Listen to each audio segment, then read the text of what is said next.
Harsha Sai case వ్యవహారం ప్రతిరోజు సరికొత్త మలుపులు తిరుగుతోంది. కేసు నమోదైనప్పటి నుంచి హర్షసాయి పరారీలో ఉన్నారు. అతడిని పట్టుకునేందుకు పోలీసులు అన్ని రకాలుగా ప్రయత్నిస్తున్నారు. కానీ హర్షసాయి మాత్రం ఒక ట్వీట్ పెట్టి అప్పటి నుంచి అజ్ఞాతంలోకి వెళ్లిపోయాడు. అయితే హర్షసాయి విదేశాలకు పారిపోయేందుకు ప్రయత్నిస్తున్నాడని బాధితులు సైబరాబాద్ సిపికి ఫిర్యాదు చేశారు. దీంతో హర్షసాయి విదేశాలకు పారిపోకుండా పోలీసులు లుకౌట్ నోటీసులు జారీ చేశారు. అయితే ప్రస్తుతం హర్షసాయి బెంగళూరులో ఉన్నట్లు సమాచారం. బెంగళూరులోనే ఉన్నప్పటికీ ఎవరికి దొరకకుండా హర్షసాయి అండర్ గ్రౌండ్ కి వెళ్లిపోవటం ఇప్పుడు సర్వత్రీయ చర్చనాంశంగా మారింది. కానీ యూట్యూబ్ లో వీడియోలను పోస్ట్ చేయడం ద్వారా హర్షసాయి సామాన్య యువతను పట్టుకున్నాడు. మారుమూల గ్రామాల్లోని పేద ప్రజలను ఆశ్చర్యపరిచి తనదైన రీతిలో సాయం చేస్తూ ఎంతో మంది అభిమానులను సంపాదించుకున్నారు హర్షసాయి. హర్షసాయికి హీరో అంత ఫ్యాన్ బేస్ ఉన్నారంటే ఆయన స్టార్డమ్ అర్థం చేసుకోవచ్చు. మొన్నటి వరకు ఇతర యూట్యూబర్లు హర్షసాయి బెట్టింగ్ యాప్స్ లను ప్రోత్సహించి పరోక్షంగా డబ్బు సంపాదిస్తున్నారని ఆరోపించారు. అయితే ఈ విమర్శలపై హర్షసాయి వివాదాస్పద వ్యాఖ్యలు చేశారు. ఇదిలా ఉంటే తాజాగా అత్యాచారం కేసు నమోదైంది. హర్షసాయి ఒక్కసారిగా వివాదాల్లో చిక్కుకున్నారు.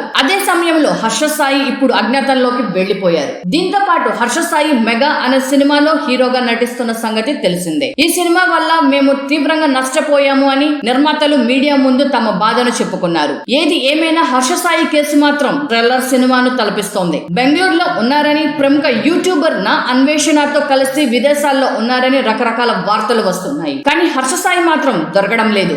ఈ హర్షసాయిని పట్టుకునేందుకు పోలీసులు తీవ్రంగా ప్రయత్నిస్తున్నారు. కానీ హర్షసాయి మాత్రం పోలీసులకు దొరకకుండా దేశం మొత్తం తిరుగుతున్నారు. హర్షసాయి దొరికితే కానీ ఈ కేసు ముందుకు వెళ్లదు.